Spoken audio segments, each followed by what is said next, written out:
தலைமுறை நேயர்களுக்கு வணக்கம். 2026ஆம் ஆண்டு சட்டப்பேரவை தேர்தலுக்கான தொகுதி பங்கீடு குறித்த பேச்சுவார்த்தைகளில் அரசியல் கட்சிகள் தீவிரமாக ஈடுபட்டுட்டு வர்றாங்க. 2026ஆம் ஆண்டு பேரவை தேர்தலை பொறுத்தவரையும் அதிமுக தலைமையிலான என்டிஏ கூட்டணியில் டிடிவி தினகரன் தலைமையிலான அம்மா மக்கள் முன்னேற்ற கழகமும் இடம்பெற்றிருக்கு. இந்த கூட்டணி இணைஞ்சதே நிறைய பேருக்கு ஒரு அதிர்ச்சிகரமான ஒரு ஆச்சரியம் கலந்த முடிவாக தான் இருந்தது. ஏன் அப்படின்னா, இந்த கூட்டணி உருவாவதற்கு சில தினங்களுக்கு முன்பு கூட டிடிவி தினகரன் எடப்பாடி பழனிசாமி மேலே ஒரு கடுமையான விமர்சனங்களை முன் வச்சுட்டு வந்தார். அவர் ஒரு நம்பிக்கை துரோகி, ஒரு துரோகி, கட்சியை அபகரிச்சிட்டார் போல தடித்த வார்த்தைகளை பயன்படுத்திட்டு வந்தார். ஆனால் யாரும் எதிர்பாராத விதமாக இந்த கூட்டணி உருவாக்கப்பட்டது.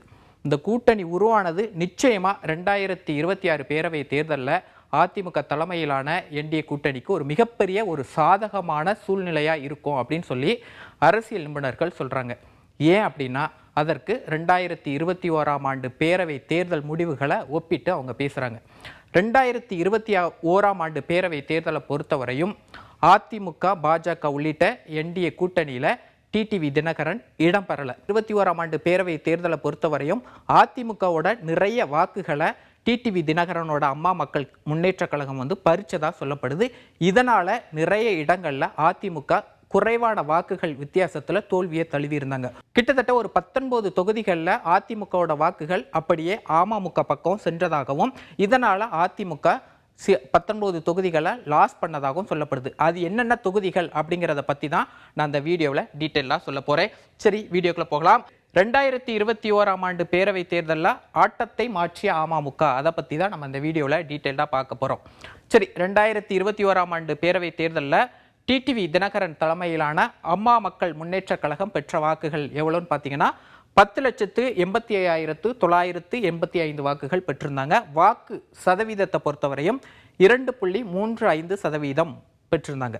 கிட்டத்தட்ட ஒரு 19 தொகுதிகளில் அமமுகவால் அதிமுக வாக்குகளை இழந்து தோல்வியை தழுவியதாக சொல்லப்படுது. அது என்னென்ன தொகுதிகள் அப்படிங்கிறத நம்ம தொடர்ச்சியாக பார்க்கலாம். முதல் தொகுதி என்ன அப்படின்னு பார்த்தீங்கன்னா ஆண்டிப்பட்டி தொகுதி. ஆண்டிப்பட்டி தொகுதியை பொறுத்தவரையும் திமுக பெற்ற வாக்குகள் அப்படின்னு பார்த்தீங்கன்னா 93,541 வாக்குகள் பெற்றிருக்காங்க. அதிமுக பெற்ற வாக்குகள் 85,003 வாக்குகள் பெற்றிருக்காங்க. இவங்க ரெண்டு பேர்த்துக்குமான வித்தியாசம் 8,538 தான். ஆனால் அந்த தேர்தலில் அமமுக பெற்ற வாக்குகள், ஆண்டிப்பட்டி தொகுதிகளில் அமமுக பெற்ற வாக்குகள் 11,896 வாக்குகள். ஒருவேளை இந்த அமமுக பெற்ற வாக்குகள் அதிமுகவுக்கு சென்றிருந்தால் நிச்சயமா அந்த தேர்தலில் அந்த தொகுதியில் அதிமுக வெற்றி பெற்றிருக்கும் அப்படின்னு சொல்றாங்க. இதற்கு அடுத்தபடியாக கந்தர்வக்கோட்டையை சொல்றாங்க. கந்தர்வக்கோட்டையை பொறுத்தவரையும் சிபிஎம் வேட்பாளர் நிறுத்தப்பட்டிருந்தாங்க. அதிமுக சார்பில் அதிமுக வேட்பாளர் நிறுத்தப்பட்டிருந்தாங்க. இந்த தொகுதியில் வித்தியாசம் அப்படின்னு பார்த்தீங்கன்னா 12,721 வாக்குகள் தான் வித்தியாசம். ஆனால் அமமுக பெற்ற வாக்குகள் 12,840 வாக்குகள். இவங்க எல்லாமே இந்த வாக்குகள் அதிமுகவுக்கு போயிருந்தா நிச்சயமா அதிமுக வெற்றி பெற்றிருக்கும் அப்படின்னு சொல்றாங்க. அதற்கு அடுத்தபடியா காரைக்குடி தொகுதியை சொல்றாங்க. காரைக்குடி தொகுதிகளில் காங்கிரஸ் வெற்றி பெற்று இப்போ அங்க எம்எல்ஏவா இருக்கிறாங்க. அங்க காங்கிரஸ் பெற்ற வாக்குகள் 75,954 வாக்குகள். பாஜக சார்பில் போட்டியிட்ட ஹெச் ராஜா பெற்ற வாக்குகள் 54,365 வாக்குகள் பெற்றிருந்தாங்க. இங்க வித்தியாசம் அப்படின்னு பாத்தீங்கன்னா 21,589 வாக்குகள் வித்தியாசம் இருக்கு. இங்க அமமுக பெற்ற வாக்குகள் 44,864. ஒருவேளை அமமுகவுக்கும் அந்த வாக்குகள் இப்போது அதிமுக கூட்டணி, அதாவது பாஜகவுக்கு ஒருவேளை போயிருந்தால் நிச்சயமா காரைக்குடி தொகுதியிலிருந்து எம்எல்ஏவா ஹெச் ராஜா தேர்வாகியிருப்பார் அப்படின்னு சொல்றாங்க. அதற்கு அடுத்தபடியா பாத்தீங்கன்னா காட்பாடு தொகுதி, இப்போது எம்எல்ஏவா இருக்கிற துரைமுருகன் அவர்களோட தொகுதி. திமுக பெற்றிருக்க வாக்குகள் 85,140 வாக்குகள். அதிமுக பெற்ற வாக்குகள் 84,394 வாக்குகள். வெறுமன 746 வாக்குகள் வித்தியாசத்துல தான் துரைமுருகன் அவர்கள் வெற்றி பெற்றிருந்தாங்க. ஆனா அந்த தொகுதியில அம்மா மக்கள் முன்னேற்ற கழகம், டிடிவி தினகரனோட அம்மா மக்கள் முன்னேற்ற கழகம் பெற்ற வாக்குகள் 1066. ஒருவேளை அந்த அமமுக வாக்குகள் அதிமுகவுக்கு போயிருந்தனா நிச்சயமா துரைமுருகன் அவர்கள் தோல்வியை தழுவி இருப்பாங்க அப்படின்னு சொல்லப்படுது. மன்னார்குடி, அதற்கு அடுத்தபடி நம்ம தொழில்துறை அமைச்சர் டிஆர்பி ராஜா அவர்களோட தொகுதி. திமுக பெற்ற வாக்குகள் 87,172 வாக்குகள். அந்த தொகுதியில அதிமுக பெற்ற வாக்குகள் 49,779 வாக்குகள். ரெண்டு பேர்த்துக்குமான வித்தியாசம் 37,393 வாக்குகள். ஆனால் அம்மா மக்கள் முன்னேற்ற கழகம் 40,481 வாக்குகள் பெற்றிருந்தாங்க. ஒருவேளை அமமுக பெற்ற வாக்குகள் இங்க போயிருந்தன்னா இந்த தொகுதியில இப்போ தொழில்துறை அமைச்சராக இருக்கிற டிஆர்பி ராஜா அவர்கள் இந்த தொகுதியை லாஸ் பண்ண வேண்டிய ஒரு சூழ்நிலை வந்திருக்கும் அப்படின்னு சொல்றாங்க. சரி, இதற்கு அடுத்தபடியாக அவங்க சொல்றது என்ன அப்படின்னு பாத்தீங்கன்னா, மயிலாடுதுறை தொகுதியை பொறுத்தவரையும் காங்கிரசுக்கும் பாமகவுக்கும் இடையான வித்தியாசம் 2742 வாக்குகள் தான். ஆனா அமமுக பெற்ற வாக்குகள் 7282 வாக்குகள் பெற்றிருந்தாங்க. ஒருவேளை கூட்டணி அவங்களுக்கு உறுதியாகி இருந்தால் அங்க பாமக வேட்பாளர் வெற்றியை பெற்றிருப்பாங்க அப்படின்னு சொல்றாங்க. சரி, நாங்குநேரி தொகுதியை பொறுத்தவரையும் தற்போது காங்கிரஸ் கட்சியோட ரூபி மனோகரன் அவர்கள் எம்எல்ஏவா இருக்கிறாங்க. அங்க காங்கிரஸ் கட்சி பெற்ற வாக்குகள் 75,902. அங்க அதிமுக பெற்ற வாக்குகள் 59,416. இவங்க ரெண்டு பேர்த்துக்கும் வித்தியாசம் 16,486 வாக்குகள் தான் வித்தியாசம். ஆனா அமமுக பெற்ற வாக்குகள் 31,870 வாக்குகள். அதற்கு அடுத்தபடியா நெய்வேலி, பாபநாசம், ராஜபாளையம் இந்த தொகுதிகளிலுமே இவங்க ரெண்டு பேருக்கும், அதாவது திமுக மற்றும் என்டிஏ கூட்டணி வேட்பாளர்களுக்கும் இடையான வித்தியாசத்தை காட்டிலும் அமமுக பெற்ற வாக்குகள் அதிகமாக இருக்குது. அப்படிங்கும்போது இந்த வாக்குகள் இந்த என்டிஏ கூட்டணிக்கு சென்றிருந்தால் நிச்சயமாக அந்த தொகுதிகளிலையும் திமுக தனது வேட்பாளரை லாஸ் பண்ண வேண்டிய ஒரு சூழ்நிலை அந்த தேர்தலில் இருந்திருக்கணும் அப்படின்னு சொல்றாங்க. இதற்கு அடுத்தபடியாக நம்ம பார்த்தீங்கன்னா என்ன தொகுதிகள் அப்படிங்கிறத பார்ப்போம். இதற்கு அடுத்தபடியாக அப்படின்னு பார்த்தீங்கன்னா சங்கரன் கோவில் தொகுதி. சங்கரன் கோவிலில் திமுக தொகுதி வேட்பாளர் பெற்ற வாக்குகள் 71,347 வாக்குகள். அதிமுக சார்பில் போட்டியிட்ட வேட்பாளர் பெற்ற வாக்குகள் 66,050 வாக்குகள். வித்தியாசம் அப்படின்னு பார்த்தீங்கன்னா 5,297 வாக்குகள். ஆனால் அமமுக பெற்ற வாக்குகள் 22,682 வாக்குகள்.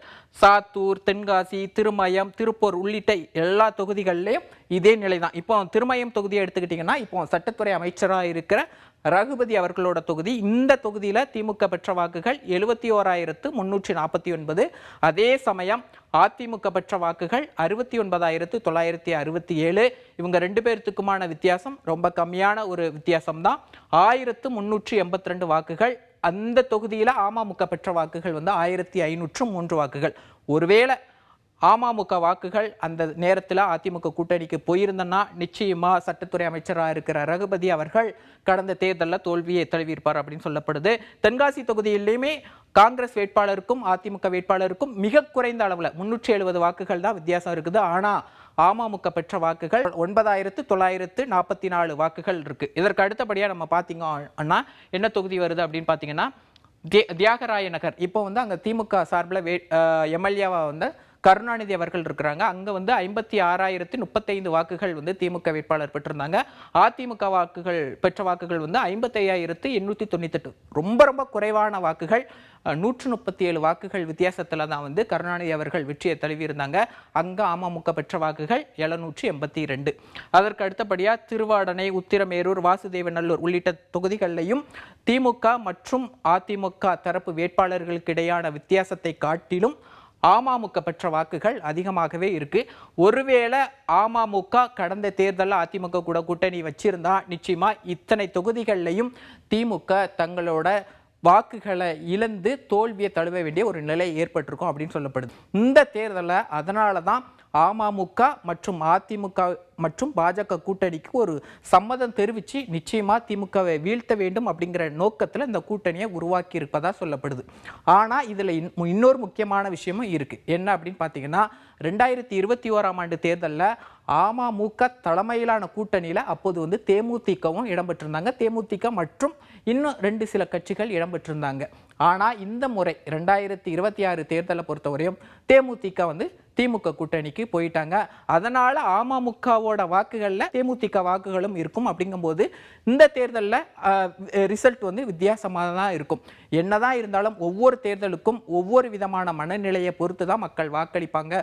கூட்டணி கட்சிகளோட நிலவரத்தை பொறுத்து வாக்களிப்பாங்க. 2026ஆம் ஆண்டு தேர்தலில் கூட்டணிகள் இன்னும் நிறைய கட்சிகளில் முடிவாகாமல் இருக்குது.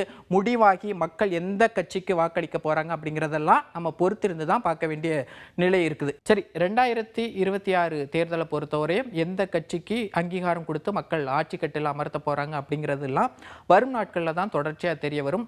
இது போன்ற தொடர்ச்சியாக அரசியல் சார்ந்த நிகழ்வுகளுக்கு புதிய தலைமுறையோட யூடியூப் பேஜை தொடர்ச்சியாக ஃபாலோ பண்ணுங்கள். உங்களுக்கு அரசியல் சார்ந்த அப்டேட்டும் தொடர்ச்சியாக வந்து கொண்டே இருக்கும். நன்றி.